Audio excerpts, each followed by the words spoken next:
the Jonty and Mac podcast.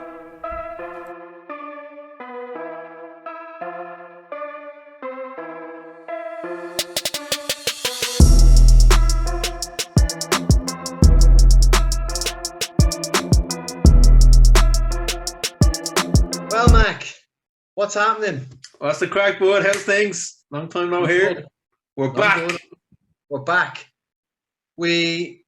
For everyone out there, we have another episode coming out before this episode, so we just had to do a bit of work on it because we really went to town on the I went to town on the research quite deeply, but it was 9/11, so we hope you enjoy that one.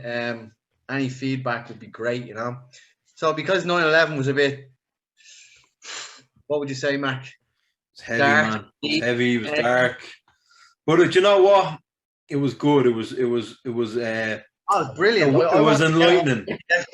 Yeah. It was enlightening. But we said to ourselves, this week's episode we're gonna do is it's been on my mind for quite some time, and I was thinking about 5 of the most influential games of my time growing up. Now, obviously, I do play some games now, but not as much. I would have been a big gamer back in the day. So I thought, why don't we go through a list of 5 games that, when we were growing up, were just the most influential to us, like, you know. And I mean, if anyone else has any other ideas, or, you know, if you didn't think it was that, or you want to add some input, you know, drop us a line, drop a comment, you know. We want to hear what you think. If you've got a better list than us, you know. So let's get the ball rolling. And listen, you know, first and foremost, welcome to everyone onto the Jonty and Mac podcast. Yeah, it's good to be back. We've had a bit of a lull there because of COVID, holidays in August and all the rest of it. Back now, John's been talking about old school games and back down memory lanes and stuff like that. And I said, you know what, we'll do a podcast on it. And we haven't done it yet, but we've been talking about it for long enough. We were going to do 10, but 10's too many.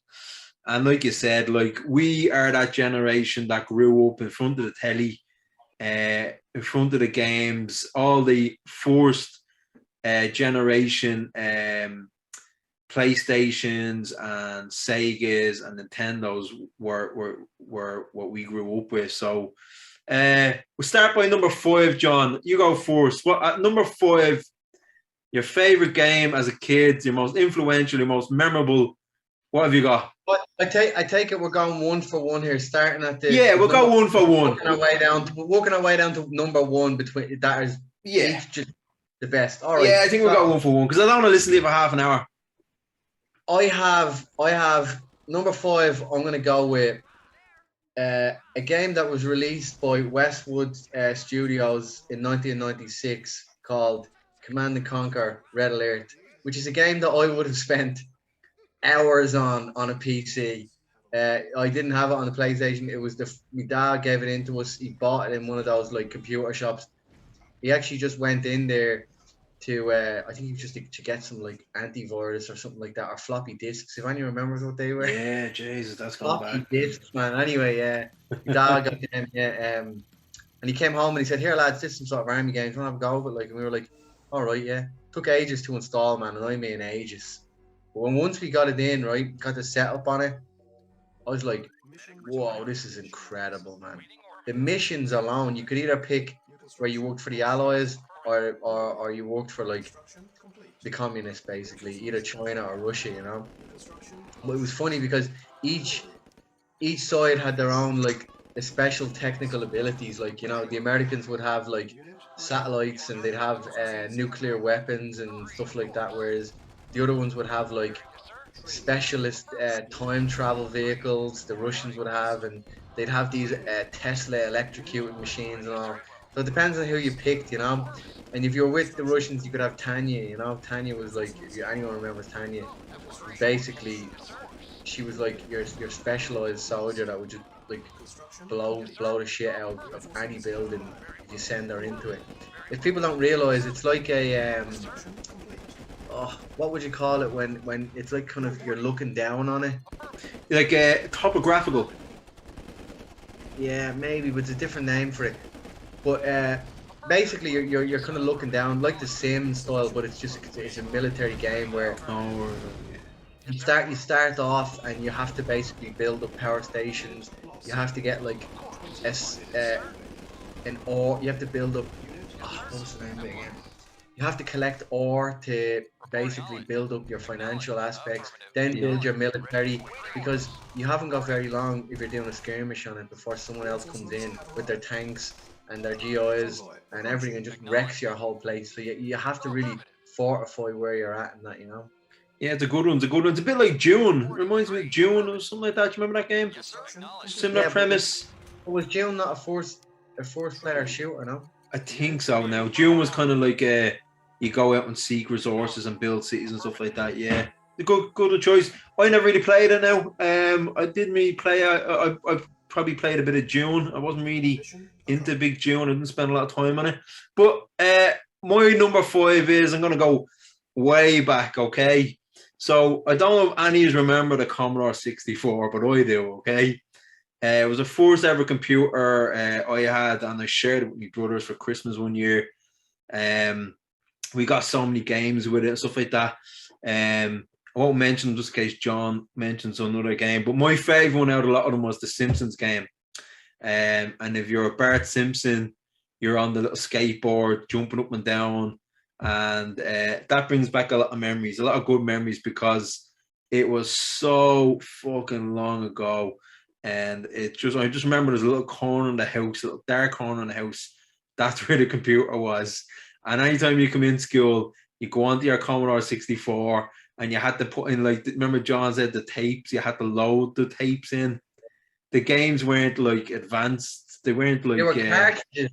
cartridges, yeah, and you had to load it, and it made this weird like digital noise and all when it's loaded. And then finally, when the game loaded up, you're ready to go. And if it froze, you were fucked. You're fucked. You had to start again. You did. You had to load the whole thing again. So yeah, The Simpsons, Commodore 64. That's gone way back. It's as far as back as I can remember.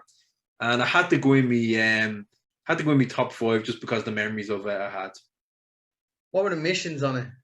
Oh Jesus, I can't even really remember. I just remember you had to collect donuts and stuff like that and dodge the police. I remember the police was chasing you, and you're on your skateboard and you had to jump over these. There's this like a skateboard park and you had to like move around these obstacles on it. But were you only Bart in it, or could you play as anyone else? Jeez, I can't remember.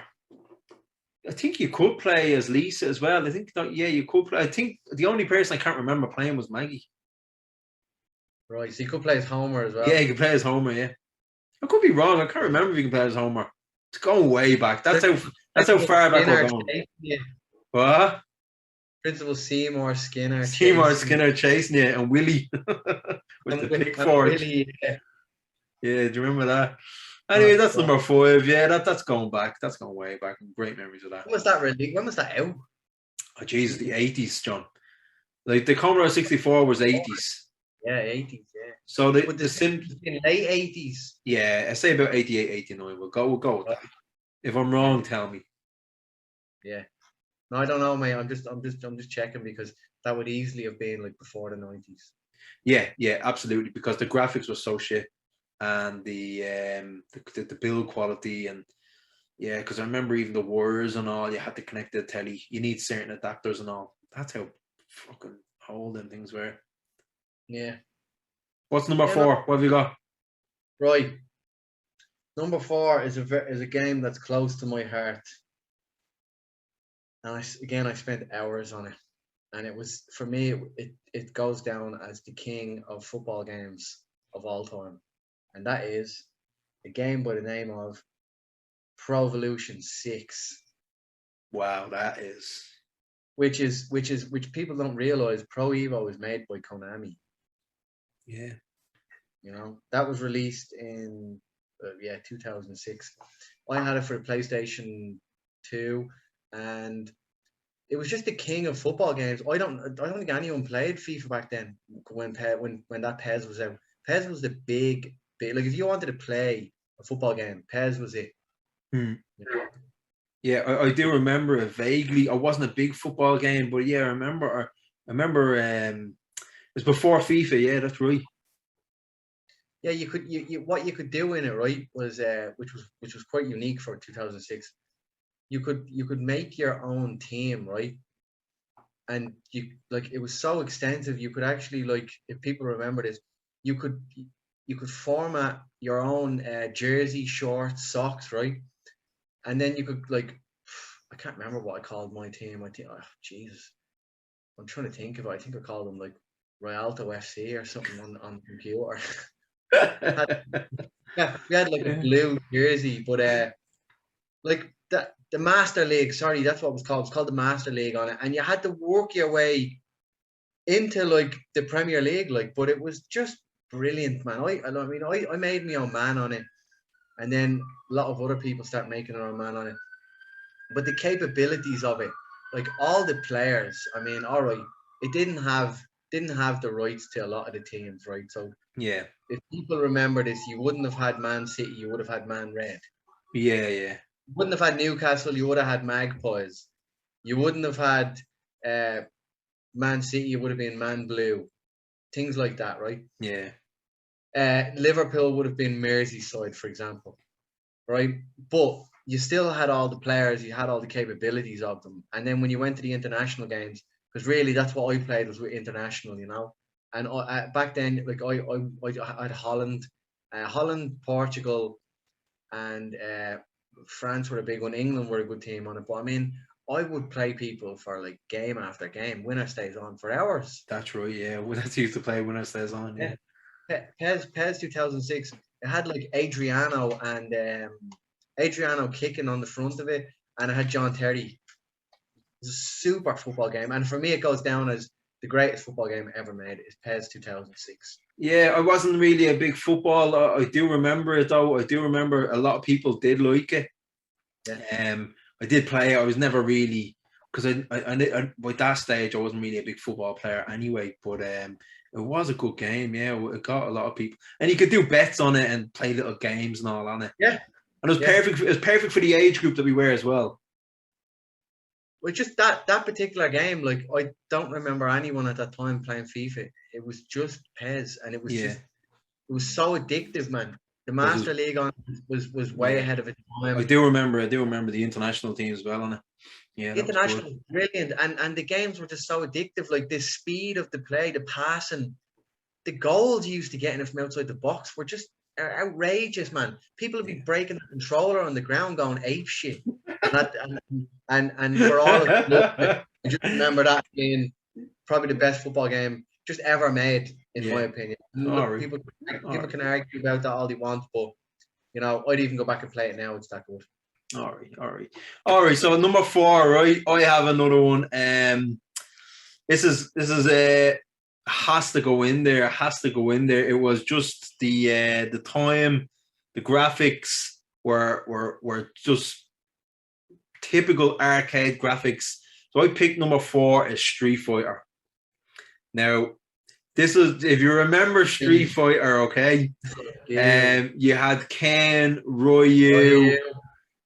What's the big 6? I don't know. He was you had do you remember Vega? Vega was your man that used with to the do claw, like the big arms. Oh no, Vega was the claw, was it? Yeah, Vega was the claw. What was your man that had the military like kind of hat, no top on, and his arms would go like really? That fast? Was Ken. I think it was Ken was his name. Ken had the fucking judo suit on, the karate suit. Was it? And you had Ryu, remember? Ryu, yeah, remember Ryu. And then you had the American guy who was he had the buzz cut and all the American army. Yeah, that was Ken. No, that wasn't Ken. Was it not? Jesus. Ken, remember Ryu, I think wore the white kimono, suit, yeah, black belt, and Ken, maybe it's the other way around, but one of them had like, it was a red basically, and he had blonde hair and a bandana. Yeah, that's right. That's right. Hayukin and the other fellow. Yeah, Hayukin. Yeah, what was other, like, I remember what I loved about it was that every player had a scene that they fought in. Like, Yeah. do you remember like when you're in Thailand, you could get on the cage and kind of crawl around the cage? There was the army base. There was other places. There was like in Egypt or like Morocco or something. Yes, yeah. Face paint. Yeah, I thought now the graphics were, I don't even remember, but you used to have to play it in the arcade as well. I think it was for the Super Nintendo. No, Street it was Fighter for the was. Nintendo. Yeah, Yeah. Street Fighter was for the Nintendo. Street Fighter was Nintendo. But I remember you used to play in the arcade as well. And the arcade, well, I was better on the Nintendo than I was at the arcade game because like I spent more time on the Nintendo than going to arcades. But even the graphics back then, that was early 90s. You could ahead of its time. Like imagine that was early 90s and we were thinking, man, this was the best thing ever. It was around the time when martial arts was like at the forefront. You had Bruce Lee, Chuck Norris, Van Damme. Van Damme, and it just kind of fitted into the era so well. And I played the fucking thing to death. I really did. I think. You know the maddest thing about it is, Mac, right? That was another cartridge game. But it was. You had to load it onto the top, didn't you? And click it in, and then press start. That game was so good, right? That if you were to put that on your telly right now and have a bash of it with someone in the room, you wouldn't give a shit. Like, you know the way, like, you know, this happens to me where like the games are so graphically advanced and the detail and they're just so incredible to play, right?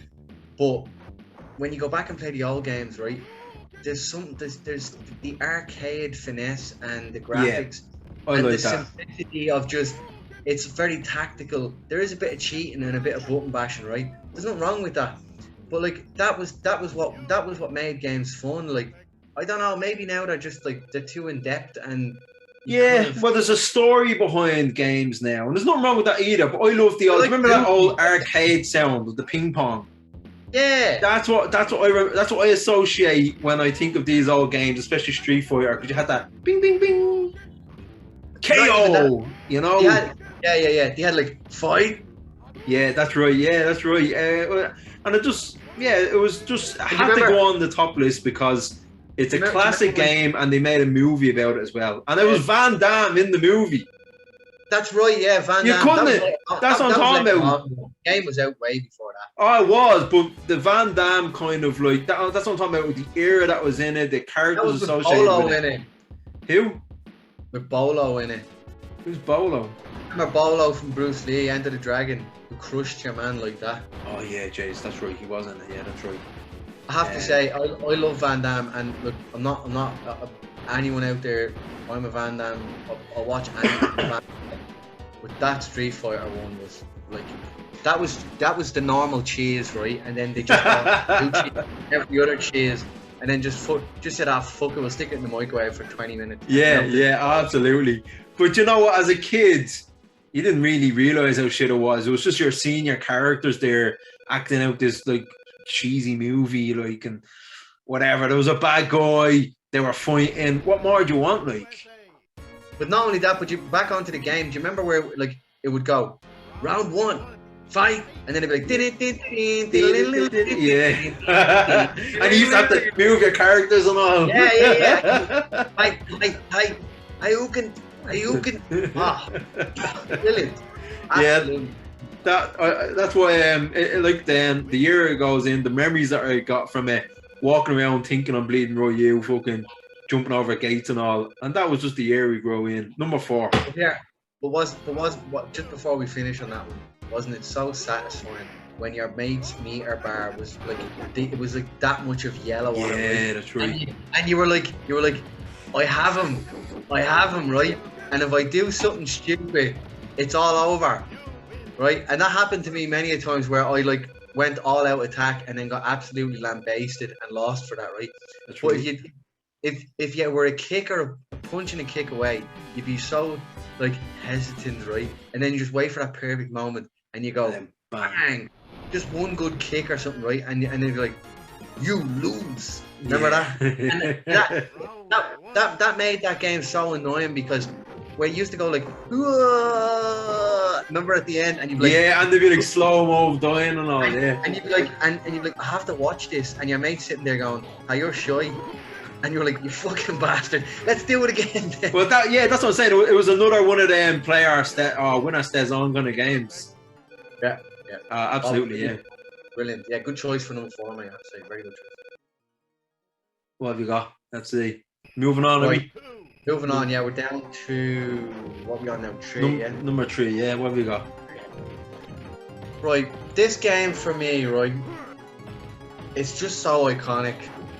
It's I just like, if someone said like what was one of your favorite games of all time, this will go down. I'll tell you why, right? Because I'm going over Mortal Kombat on this, by the way, for the sake of and Sonic as well, right? Which is a tough thing to do, right? Right, that's tough. This game beats both of them. Maybe not for sheer horror that Mortal Kombat had, but just overall gaming and soundtrack and just quality of memories. I'm going with 1991 Streets of Rage. Oh man, that is going back. Streets of Rage, yeah. That's so, man. Do you know what? I actually forgot all about that game. Do you remember like when you had the dudes, like you had the normal blokes, right, that had the bandanas, and they come like that at you, right, and then you'd be like, and you'd be like, and you do like a suplex. Yeah, man. Yeah. Or you could pick up a bottle and then like stab them and then throw the bottle at them and then pick up a turkey for energy and an apple. Remember that? Yeah. Now, I didn't, to be honest with you, I didn't really play the game much. I can't actually, I only know one person that I don't think you'd know him, a young fella I used to go to school, and he was the only one I knew that had that game and played it. It wasn't a very mainstream game at the time.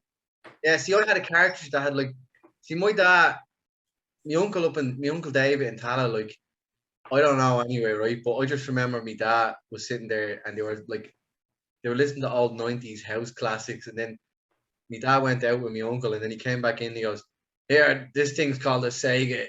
Have fun." And I went, "What's that?" And I had like someone's initials on the box, you know. No idea where obviously someone had robbed it and he just bought it, right? He just bought it out of the pub, yeah. Yeah, like, I don't know where he bought it, but like he went out with my uncle and came back and he goes, "Here, lads, this thing's a Sega. Have great fun." Like, and he just threw it on the table, right, with 2 controllers.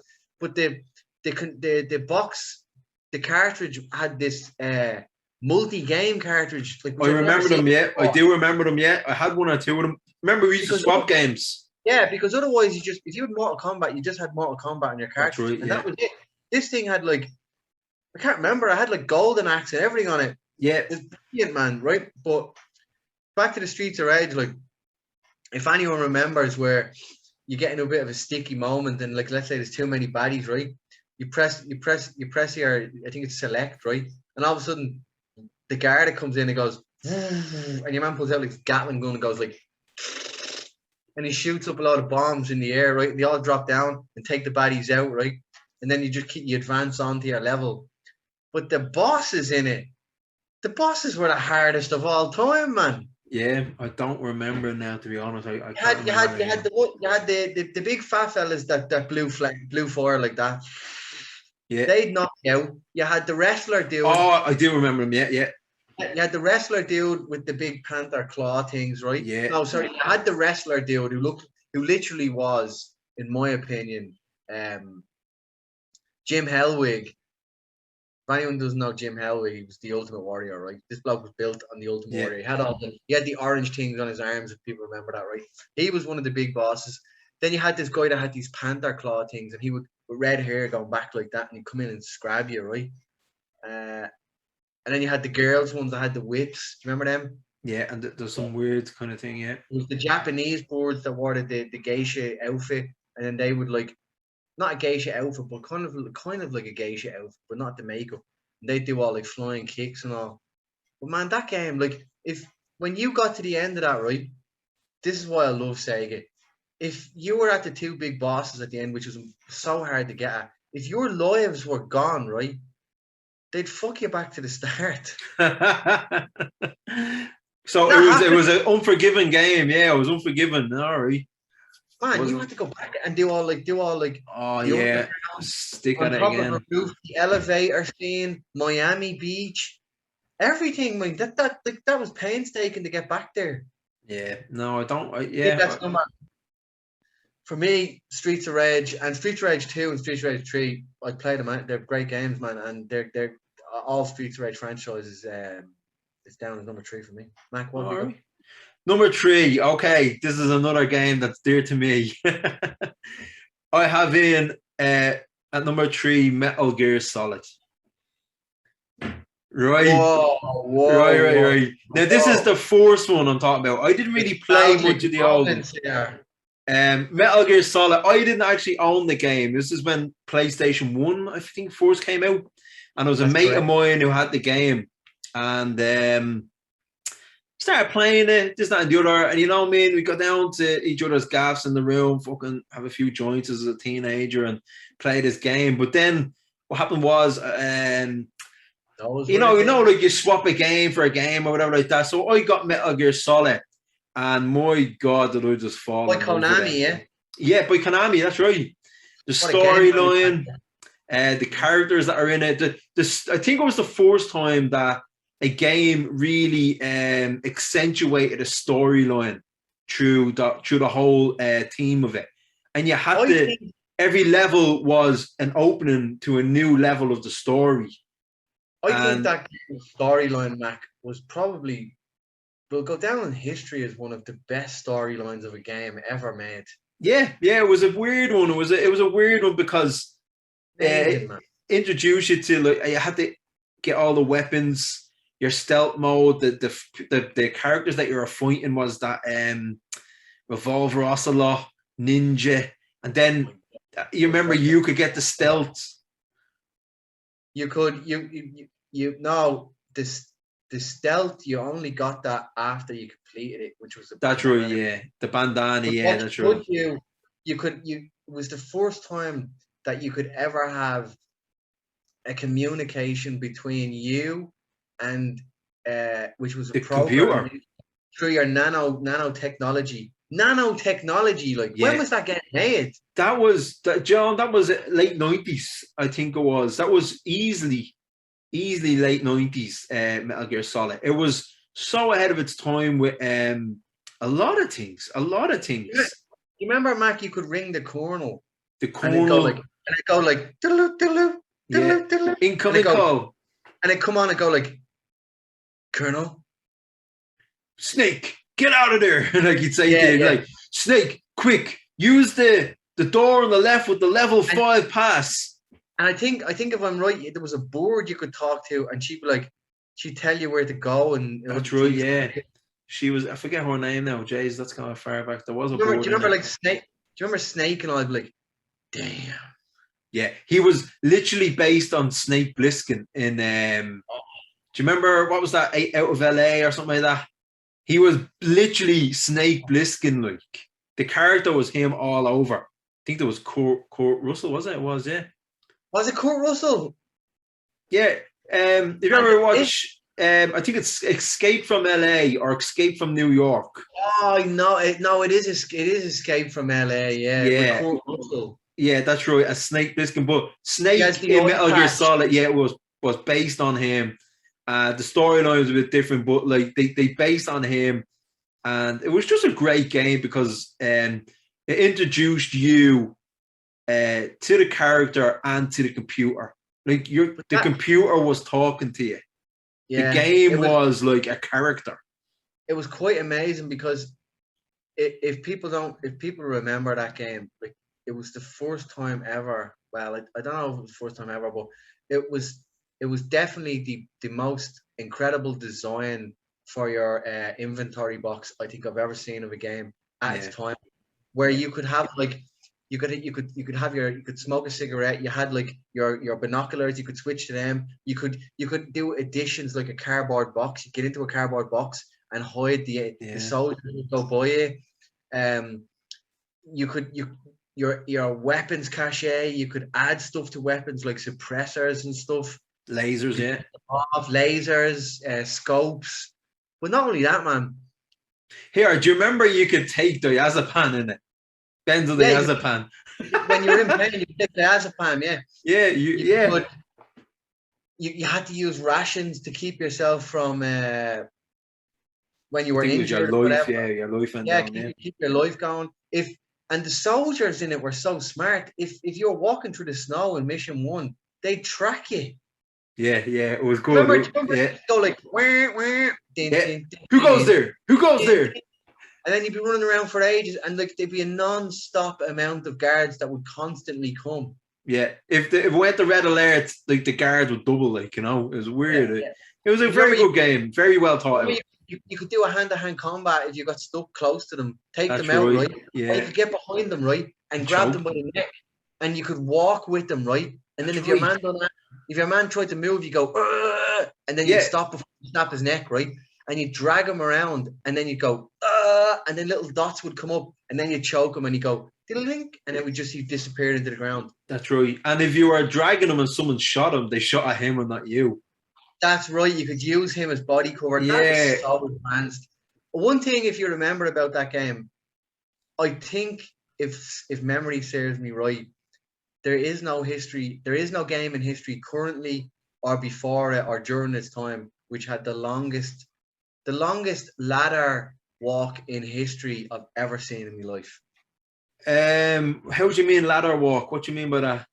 Where you have to ladder climb, where you're climbing this ladder, and it's endless it's the start of the game basically. When you get out of that bunker thing, you climb this ladder up into the base. I know what you're And talking about. it must have went on for at least 4 minutes. If anyone knows how long that went on for, put it in the comments. Yeah. It went on for what seemed like forever. You had this little music in the background, like Oh yeah, it was a freaky music, wasn't it? Ding, ding, ding, ding, and you're climbing that for ages, man. I tell you what, it was a game of patience. Oh, it wasn't your. Everyone thought that was going to be like a big bang bang game. It had elements in it like that, but it was really more. It was really more about stealth, strategy, and using your brain. You just couldn't run around shooting everyone because the guards were just hitting it. There was too many of them. And enjoying the story. Yeah, you're right. But anyway, Metal Gear Solid. Mac, in my top 3. Mac, before we end it on that, because this game is so big, man. What was your hardest mission? And let's all leave Metal Gear out of it, because Metal Gear at the end. Yeah, okay. The hardest one I thought, like when I first started playing it, I didn't use the cheats. I did use the cheats a lot after once I got them. To me was that what was his name? The Raven. No, he was like in a gas mask. I think his name was Psycho Mantis. That's the one. Psycho Mantis to me was the hardest one. The shoot on chaff grenades, remember? Yeah, because it took me ages to cop on about the shaft grenades to stun him, to be able to hit him, to get his life down. And the fucker was like floating around the air and all. Like, I'm like, oh, come on, like, just die, you fucker. Yeah, so I think that to me, if I remember, even like I enjoyed fighting Ninja as well. I enjoyed fighting them all, to be honest. I enjoyed Revolver Ocelot and I enjoyed the tank. Yeah, I enjoyed it all. My toughest one of the whole thing was Sniper Wolf. It took me ages to beat. Yeah, Sniper Wolf was good. She's so fast, and I had to have so much diazepam because she kept hitting me, and I was just praying that I would get her right in the face every time. But she was a fucking cunt, man. Every time she'd evade me, and I'd be like trying to run, get me scope across quicker. Yeah, that was for me. That was hard. Yeah. That was such a scene, man. With the wolves in the background and all the snow. Yeah. That or Raven was probably one of the was either one, but Sniper Wolf for me was I remember it clearly because it was so tough. Me and my brother Stephen, we just kept going go for go to beat it, man. Because we just wanted it. It was one of your first enemies you met, wasn't it? Sniper Wolf. No, Revolver Ocelot was your first one. Was he? Yeah. Yeah, great game. What have you got for 3? Are you on 3? Am I on 3? No, we've done 3 now. We're on 4. No, we're on 2. Down to number 2. Oh, sorry. Yeah. Sorry. Yeah. Down to number 2. What have we got? Jesus, I'm looking at it the wrong way. This game, right, for me was, oh man, I spent hours on it. The graphics were stunning. The capabilities of it were out of this world. I remember having non-stop battles with a very good friend of mine. He was the one that bought it. And his brother and just everyone. I think there was no one that didn't like this game. And I think you played it as well. I'm not sure. Maybe maybe you could have been away in England or in the army that time. I'm not sure. But it was UFC Undisputed 3 by THQ on the PS3, and it came out in 2012, and it was just bonkers, out of this world. The graphics were amazing. You could dodge, you could slip punches, and at the same time you could come back with a really devastating counter that would take their power completely away. It had flash knockouts where if you wanted the meter bar up on it, but no one ever did want it up on it, because obviously you know when a knockout's coming, right? But would have a flash knockout because you wouldn't know. You could do a lot of body damage, right? Then you could catch them with a counter or a head kick if it was Mirko Cro Cop, for example, and you could knock them out. But this game was so unique because THQ really went out on a limb, and like they built something that was just so in depth. You had the UFC mode where you're in the cage, and it's UFC curriculum. And you had the training mode, In the training, you build your own fighter and all that, right? We'll get into that in a second. But in the UFC mode, you could do like elbows on the ground. You could hold them up against the cage and battle with them and stuff. Whereas it had a secondary mode in it, which for me was the only one that I played. I played the UFC part of it, but I didn't like it as much. Yeah. People remember an organization created in Japan called Pride. Oh yeah. Pride FC was the opposition to the UFC at the time. We could do an episode on Pride FC, which actually, you know what? There's a good thing there. Why don't we do an episode down the line on Pride FC? Yeah, that's a great one. Just the old memories of Pride Coin, Yeah. For people that don't know about Pride, the Japanese organization that instead of using a cage, they had basically a ring, a boxing ring. It had white ropes on it, and two men entered of any different ability. You could have had a wrestler like Mark Coleman up against Mirko Cro Cop, a kickboxer, and it was just absolutely brilliant. The only thing that was disgusting is that Fedor Emelianenko wasn't in it because UFC didn't have the rights to him, which no way, which sucked, because I really wanted to play as Fedor. But what let's say they didn't have that. They had everyone else, but they had a great part in it. You could cross over, right? So let's say I had it in. I think they had a welterweight, a middleweight, and if I'm not mistaken, obviously they had the heavyweight. So they didn't have a light heavyweight in Pride. They just had kind of that curriculum. And all the fighters that were in Pride, they had like all your divisional fighters in each one that you wanted, right? But if you said like, I want to pick John Jones, they gave you the option of having John Jones in against Pride. In Pride. That's great. Jesus. You could cross it over, right? Yeah, it's like a dream kind of team. You could have Kevin Randleman versus John Jones, which was just epic, man. Yeah. And you had commentators, right? Which Baz Rutten and Stephen Quadros. Yeah. Did Manella won it, was he? No. All right. We'll let him go. We'll let it go for that one. Stephen Quadros was in it. We had to take it what it was. Manella would have just been the icing on the cake. You could do soccer kicks. You could do soccer kicks on the ground to the head. You could knee in the Pride mode. Pride mode, yeah. Yeah. Here's one that you could do, which everyone really enjoyed, and I thoroughly enjoyed it. You could do Pride Grand Prix mode, which was basically a tournament to win the Grand Prix, where you start off, you do an 8-man or a 16-man tournament, and then you fight in your blocks. But this is the great thing about the game, right? Whatever damage you incurred in your fights, it kept on with you. So yeah, that's how it was in the real tournament. Yeah. if you went up against like a grappler, right, and they were wrestling the shit out of you, you Yeah. were drained. And You're you were just drained. survive, right? If you were up against like a really good stand-up fighter, you would have taken a lot of damage either to the body and head. You had to take that with you, right, and go into the next round and try and do your best against. What year was that, John? What year did that come out? 2012, you said? 2012, yeah. I was living in Kerry at the time, and by then I was in my studies, and I didn't play computers after that.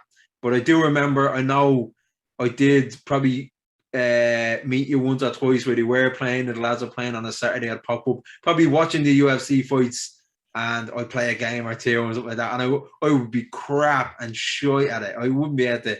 I even forgot how to hold the joystick at that stage. But yeah, the UFC games were very popular. Yeah, I remember how shy you were. I just used to say I'm going to the toilet when you were on it. yeah, I remember everyone did like them. Now I was out computers or out gaming at that stage because I'd grown up, unlike some. No, I'm never going to go, man. Ever. Yeah. Well, I'll tell you what, right? I'll go on to my number 2. Okay? It's something similar. It was a fight game. It's a bit older era than UFC, but if it wasn't for this game, probably there would have been no UFC because it inspired so many people to fight. For me, my number 2 was Mortal Kombat. To me, for the Sega. Yes, that's right. To me, Mortal Kombat was better than Street Fighter. Even though I did love Street Fighter, because of the fact that the characters were just a bit better, a bit of a darker theme to it, a bit more of a story to it. Gory. Yeah, very gory. Yeah, you chopped off someone's head with a katana and all. Yeah, to me, Mortal Kombat, just the image. You remember the dragon, the Mortal Kombat dragon image? I mean, that like the Street Fighter image wasn't really, it caught your eye, but it wasn't great. But the Mortal Kombat logo, I still want to get it on my wall. I just love the fire behind it, and the theme song is amazing. Yeah, the theme song. Yeah. And it was the last of the fighting era before the new age computers came on, because I think it was like Sega's probably one of the best selling games. It has to be. I loved my favorite character in it was like the Sub-Zero, the Scorpions, the Reptiles. The characters were so much better. And then the movie, I don't even remember the old movie, Liu Kang. Of course I do, yeah. Oh man, that was just Raven. Yeah, that was just Raven, yeah. That was just inspiration all over for me. I loved my little karate moves and all the little teams in it. And do you remember your man? What was your woman's name in it again? Sonya Blade. It wasn't Sonya. It was Sonya. Sonya. You remember your man, right? You had the piece of metal in his face, the English Kane. Kane, yeah, and he was like, "Hello, baby." Did you? Yeah, that was brilliant. What a character. Yeah, and he was good in the game as well. He had the he had the arms and all. He was good in the game. I think my favorite in it was Johnny Cage because he was just so cool. Yeah, no, I leaned towards the Sub-Zero, the Scorpion, and the Reptile. Reptile I thought my favorite because he was green, and green's my favorite color, and I just thought. Yeah, and do you remember your man that was like Ganesh with the arms, and he was like, "Ugh." Congo, wasn't it? Or Congo was his name? Kong or something. We've all been out with a few of them in our time. Yeah, it was a good game. It was a great game because it had the best of Street Fighters. You could play in different tournaments, and you could play. Actually, now that I think about it, Lee was really the best in it. You could do the backflip and chuck fireballs at you. Remember? That's right. He was so hard to beat with that backflip kick. Yeah, he really used to do it to me all the time, and he's like, yeah, the moves were better in it than they were in Street Fighter, in my opinion. It was just Street Fighter Advanced. There was. Sorry, Mac. Yeah, go on. Finish what you're saying. No, I was just saying, right. They're more realistic, and they tried the way like every character has a set move. Like a go-to move, like a karate kick or an elbow or a jumping fireball or whatever it may be. the way they applied them was so much better. And you had the energy level bars. Everything was the same. It was just better graphics, better stories, and better characters. But you know, the thing is that was it was the thing that when you look at Street Fighter versus Mortal Kombat, the big difference was it had more of a reality like style to it. It kind of looked more real, whereas Street Fighter was really like completely cartoon. Yeah, it was. Yeah, style. I know what you mean. Yeah, it was Japanese comic style. Where this one was more realistic. They kind of looked a bit more human. The arms were a bit more like skin looking, and But then again, you had like the characters. You had Scorpio, which was just brilliant. Remember, get over here and go. Sub-Zero. Yeah, that's right. Yeah, that's what. He'd do that to you, remember? And he'd kill you. Yeah, that's right. Yeah, there was so much. And here, for anyone who hasn't seen the new Mortal Kombat movie, okay, I'm not a big fan of remakes. I think it takes value away from the old ones, but I'll give credit where credit's due. It's definitely worth a watch. Go and watch it. I enjoyed it. I thought it was great. 100%, yeah. If you're a Sub-Zero, I won't ruin the phrase. If you're a Sub-Zero, Reptile, that kind of guy, they steal the show. Absolutely steal the show, they do. Oh, yeah, here, just before we end on that, we need to talk about Shang Tsung. Yes, man. Shang Tsung, yeah, that's great. Yeah, all them characters were brilliant. We used to talk like that in the school there to each other and all the time. Remember? You do that, look. Yeah. Yeah, so that's my number 2. That I think Mortal Kombat, you cannot have a top 5 without having Mortal Kombat in it. I think it's a sin. Brilliant. You know what? While I was just doing that move, I just realized with these glasses on, right? And my haircut today, I kind of look like a really young version of the cartoon character in the movie Up. Have you seen the movie Up? No. I have a life, John. I don't watch movies. You loser! Up is a brilliant film. Was it only out or? That's out ages. Are we talking about films or games here? Come on. Oh, sorry. You're digressing. Yeah, I'm digressing. There I am. Yeah, just because the way I was looking like that. Anyway, we're down to number 1. Let's see what you got. Sorry. Yeah. Go on. Honorable mentions. Can we give some honorable mentions that because it would take all night and we could go on about this all night? I know you said 1, right? Yeah. Okay. Well, I basically am going to tell you to fuck off. Fuck off. Yeah. All right. I'm doing 3, right? And 3. John. That's cheating. That's cheating. I know you're a cheater. I'm not playing you anymore. No, I'm not playing anymore.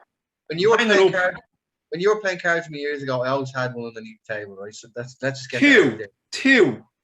I'm not fucking listening to you. Listen to 3. Right, rattle them off then. Hurry up. I'm only giving you the mention. That's all. Right, okay, a mention. Hurry the fuck up, mention them. Go on. Right. Keep your jocks on. Right, so we have Donkey Kong Country. Yeah, Donkey Kong's great. Yeah, Donkey Kong. Absolutely brilliant. 1994. And I have one more, and I have to get this out there. 007 GoldenEye by Nintendo. Yeah, absolutely. Yeah, it was a good game. First person shooter game I ever played that was just absolutely, apart from Duke Nukem, that was just fantastic game. Yeah, great game. Right, fuck you, because you have 2, I'm going to take 2. These are my honourable mentions, okay? And at number 1, okay, I'm going to mention it, okay? You cannot have a game in honourable mentions without mentioning Sonic the Hedgehog. Yeah, Sonic's iconic. Yeah, you can't, you just, like, Sonic, come on, he has to be honourable mentioned. He's not in the top 5, but he's an honourable mention. And my last one is Super Mario for the Game Boy. Now, you don't remember that, you missed out on a childhood. Go and get one. Yeah, Super Mario for the Game Boy. Honourable mention, there we go. Yeah, Super Mario was brilliant, man. But I have to say, I didn't like the first and second one. I liked the third one. Yeah, I can't remember them. I just remember... third one for me, because the graphics now were great, and they were just... It was just better gameplay for me on the Super Mario 3. I don't know, I preferred that one personally. Yeah. And I'm going to be a little slow here and just say Duck Hunt, if anyone remembers. Don't forget Tetris. Right, go on. Number 1, let's hear it. Do you want to go first or do I go first? Hang on. That's the At the sound Jonty and Mac effects. podcast, we get the best sound effects Yeah, ever. Cheap and cheesy and homemade for you. There you go. Oh, it's all about the authenticity. Right, come on, number Right, one. Let's I'm wrap going it to give you my favorite game of all time, ever in history, ever made. I still play it, and up. it has the best cast. It was first nightclub that I was ever in, and it is it is Rockstar's 2002 Grand Theft Auto Vice City with the star Tommy Vercetti. Round of applause. A Rockstar. What a fucking game. Absolutely What a fucking amazing game. What an absolute great game. That is probably one of the best games ever made. Do you know what? Do you remember the original Grand Theft Auto? Oh yeah. Do you remember the theme of that? I have that as my ringtone. Are you talking about the one that's like a rap tune? Yeah. Red Theft Auto. Oh. And then we are changing up the islands. Goes. Meow. Yeah. Remember? Yeah, I remember that. What an absolute. When that came out, like the first one was fucking great. It was cheesy, it was cheap and all like that. But Vice City was just amazing. Vice City was just like it had so many things to it that you just couldn't wrap your head. Like I still can't wrap my head around it. Like it had Scarface team, it had the mafia in it. Yeah, It had was in Miami. It had Cuban drug dealers. It had army surplus gun runners. It had, I mean, you had to rob stuff off the army. You had French. Do you remember your man Captain Cortez? He lived on that private yacht down The at yacht, the, yeah. down He at the tried to dock. rob it. Yeah, fucking hell. He was an arms dealer, and he wanted you to rob a microchip that was to be put in like rockets or something like. Yeah, what a classic. Remember his daughter game. who was a porn star? That's right. Yeah, he used to be able to go into brothels as well, on it. He used to be able to just do mad stuff in it, mad stuff. Do you remember his partner? No, Cortez's. Lance Van Dance. Tommy Vercetti. Lance, Tommy the black Vercetti. fella. Don't. Had the hair slicked back and all. He was like he was Tommy's partner in it. Yeah, I was. Turned out he was a snake and a guard. Was he a guard or was That's he a snake? right, or whatever. But I had the Miami Vice team to it. It was based on Miami Vice, but a bit of Scarface and all in it. But it also had what was that famous film with the same actor as Scarface, actually, Al Pacino. It was kind of like a later on version, but it was in New York. Carlito's Way. Carlito's Way, Yeah. Remember? Do you remember your man, the lawyer in it? Yes, yeah, I remember the lawyer. Yeah, Remember that's right. GTA? Sean Penn was. Yeah, GTA. The first mission was where you go meet your man, and he had the same afro. Yeah, that's right. He was a big like cokehead as well. How good was that? Well, I tell you what, like they put 18 on it, but I like parents are going out buying it for their kids, not a bother. Like they didn't give a shit. Like Rockstar made some amount of money on that. The opening scene on that game, right, was where you get into like an old Mercedes. I think it was a C class, a white one. Yeah, I'll never forget. A white one, and you drive out of. What was his name again? I'm trying to think of your man's name. Damn it! Anyway, he was like a Jewy lawyer that was like a big 70s, 80s disco head that was like coked out of it. Fucking amazing, man. But when you got into that Mercedes, you had Michael Jackson. Remember? Yeah, Thriller. You had what was the one? The song that I love. It wasn't Thriller. It was but the kid is not my son. Ah, that's right. But what was the song that I love? Alana Miles, is it? Self-Control, Laura Branigan. Oh, Laura Branigan, Self-Control, yeah. That just, the soundtrack as well to it was just fucking amazing. The And soundtrack is the best soundtrack of any game in history. Yeah, absolutely. Nothing better. I remember I had a playlist of just the Miami Vice like soundtrack. Like the radio guy would come on and all. Like, do you remember you had on? Do you remember you had on? You had Wave. You had He.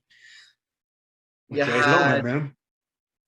Oh yeah. I don't remember the actual fucking radio station shades. Yeah, you had the little country music in West Run.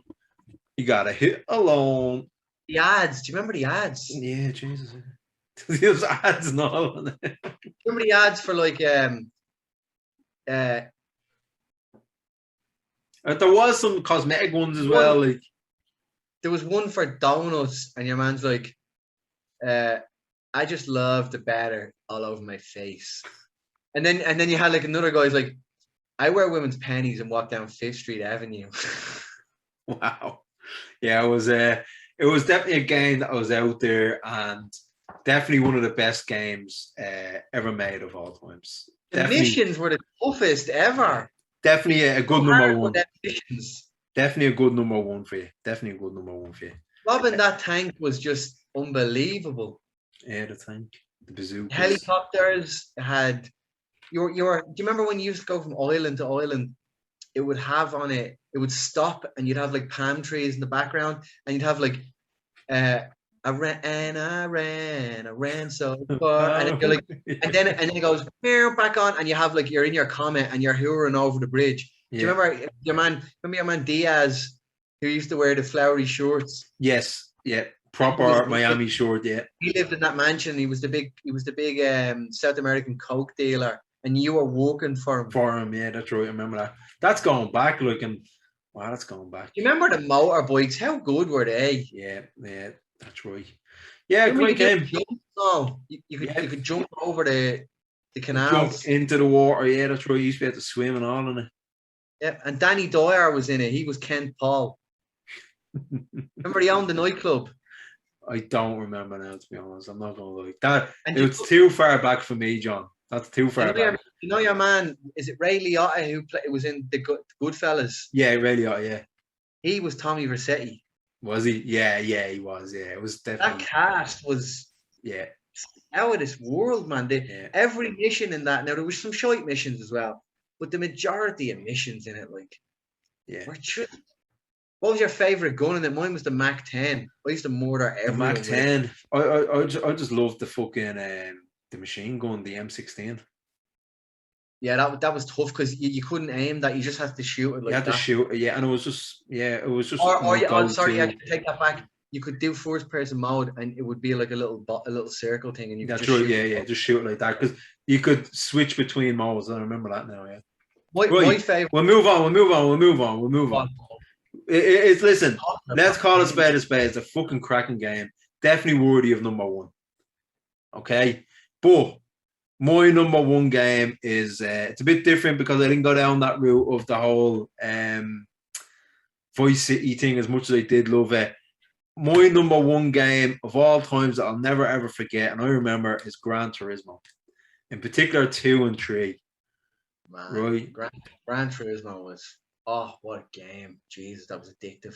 Yeah. Well, I was a big car head when I was younger. I knew all the cars. I knew every spec about them, the engines, the wheel width, the horsepower, the drive shaft they have, right down to the bleeding light bulbs they had.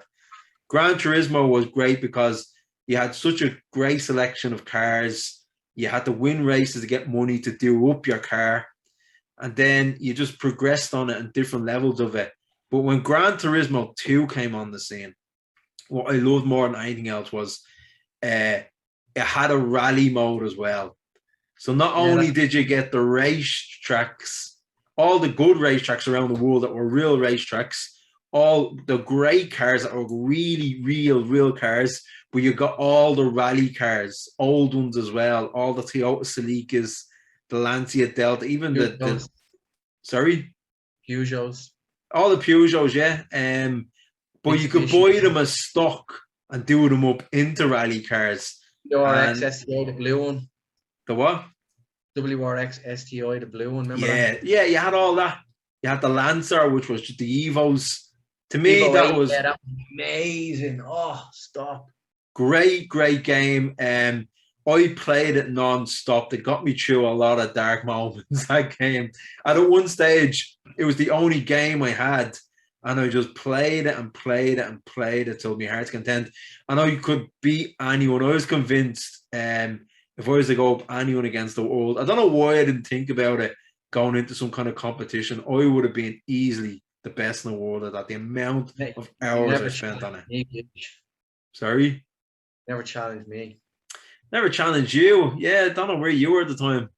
I was probably just a hermit at the time. I was in playing that. I was a teenager, smoking weed in my room, not coming out unless I had to.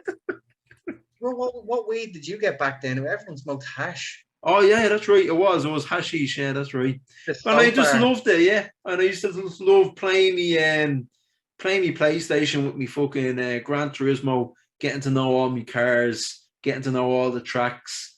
When lads would come in, they'd try and play, and they could never beat me. No one ever bought me. What was your first car in it? Mine was a Nissan Sunny. My first car was the old Nissan Skyline.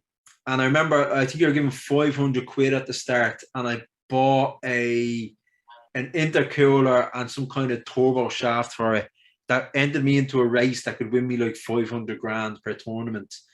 And then from then, I just done it up faster and faster until I could afford a Dodge Viper, which is my favorite car ever. And the Dodge Viper, the blue or the red RT10, that was... Yeah. That's how into it I was. Handle like a piece of shit. I know.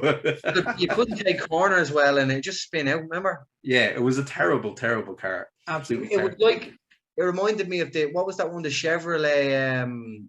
The Camaro. Corvette. Yeah, the Corvette. The Corvette. The minute you touched the corner with it, the car was gone. Yeah, it was fishtail all over the place. Fishtail everywhere. You needed to practice with it. You needed to spend hours on it. So that's why I probably spent so long on it, because it was addictive and I just mastered it. Because I was into me cars at the time. I recognised them.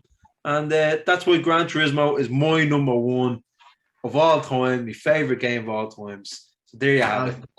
That car game was so in depth. It had every single, like at Nissan Primeras, you could absolutely super Primera. Yeah. The good thing about it was when you went from engine 1 to 2 to 3 to 4, and then you added turbos on top, and then you started putting the exhaust, and you changed the brakes, and you changed the chassis on it, you could actually feel playing the game that your car was quicker and better and would move faster and would take corners better and stuff. They made it as realistic as they could, because apparently if you were to drive a Dodge Viper, they are absolutely just like lethal, yeah. Oh, you kill yourself in 1 week, you know. Yeah. So they did make it as realistic as possible. The cars that like were like GT1 cars handled like GT1 cars on the track, as opposed to, you know, a Skyline. The speed was different. Yeah, they had it all. They had it dialed down, and they improved on it. Do you remember you could do the Le Mans as well? Oh yeah, I done it. Oh Jesus Christ! But you could do that. Yeah, I paused it. So you do like what, 6 hours straight, and then you pause it, go to school, come back, and do another 6 hours. yeah, that's mad, isn't it? And that's how you did it. Here, do you remember? People don't understand this about these things, right? Back in the day, you had a memory card inside your PS1, right? Yeah. Or your PS2. And if you didn't save that or leave that in there or turn your computer off, your game was fucked. You had to go back and start everything. Back to the start, again. There was none of this like it's memory that it does now. Yeah. None of that. Well, there was cheats. I remember you can get the cheat book. We bought the cheat book, and that helps out a lot. Like, you know, it just makes the game a bit more enjoyable. Cheat books for everything. I remember we had, even for Metal Gear Solid, Gran Turismo, Vice City. But I don't know. The cheats still exist, John. The cheats still exist for kids and games these days. The kids even fucking still play games. They don't do cheats anymore. It's you needed them for the likes of Grand Theft Auto back in the day because you couldn't get the mini gun or any of that, and your health and the Garda was just when you get your first 5 stars, nothing you can do. You're dead. Like you know, so you're gone. you had to have cheats. Yeah. Anyway, we'll wrap it at that. If you're happy enough, that's the top 5 best games of me and John's memories. Iconic great games growing up. And a few honourable mentions. That was a good bit of crack. That was. I enjoyed that. Yeah. So that's it. What's this, episode 14? We'll do episode 13 as soon as we can. And again, we'll leave it at that, guys. If you're listening to this, you are the resistance. You are the resistance. Remember, stick your vaccine up your ass. Take it easy, guys. All the best.